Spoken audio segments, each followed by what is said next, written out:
Without a struggle, there can be no progress, as they might have taken it too seriously. Okay, get it to the point. As we know that our Indian tax structure is divided into two parts, that is direct tax and the indirect tax.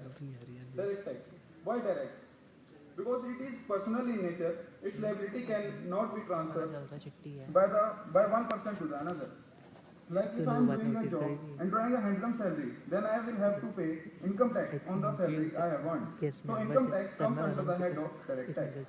And on the other hand, indirect tax on the opposite of the direct tax, it is not of personal nature.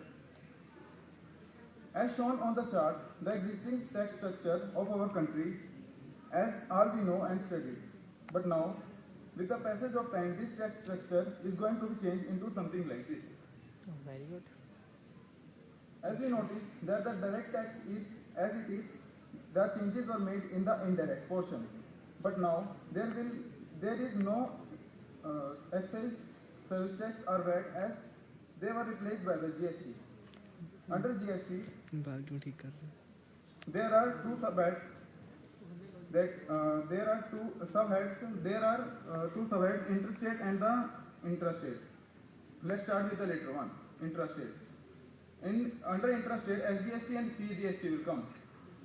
SGST, in the GST system, both central and state tax will be collected at the point of sale. Both component, the central and the state GST, will be charged from the manufacturing cost. This will benefit the individual as prices are likely to come down. Lower prices will lead to more consumption, thereby helping the companies. Secondly, IGST for interstate transaction. IGST model will be in place for the taxation of interstate transaction of goods and services. The scope of IGST model is that center would levy IGST, which would be CGST plus SGST, on all interstate transaction of the taxable goods and services, with appropriate provision for consignment on goods, consignment or stock transfer of goods and services. The credit of GST paid on the purchase of goods and services will be allowed as input on the GST to be paid on the supply of goods and services. These are the existing tax structures which is going to sum into GST in the same manner as shown in the chart. Concept of GST. With the help of an example, it would be easier to understand. Like in the given figure, we see that the manufacturer and wholesaler both are registered under GST. So they are able to avail the benefits of input tax credit against the output tax. But the retailer is not registered under the GST, so he cannot avail the input tax credit. GST set-off chain. Set-off is the main point that differentiates the previous tax structure from the existing one. This shows the set-off of the tax already paid on the input goods and services at each stage from manufacturer to retailer, and finally the tax liability recovered from the consumer. The point is clear from the chart. Let's see what it says. IGST input can be set off against the liability of IGST output and CGST output.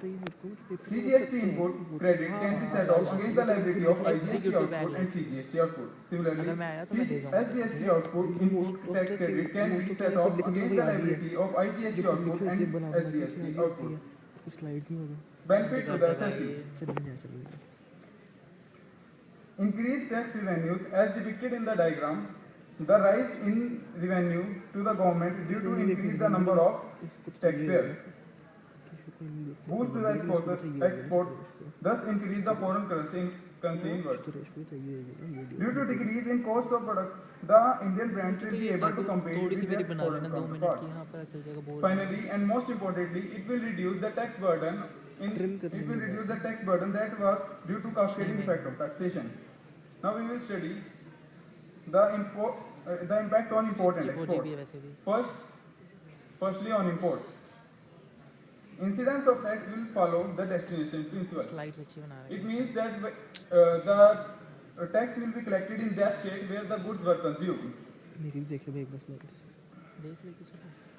Yes, set off will be available for that.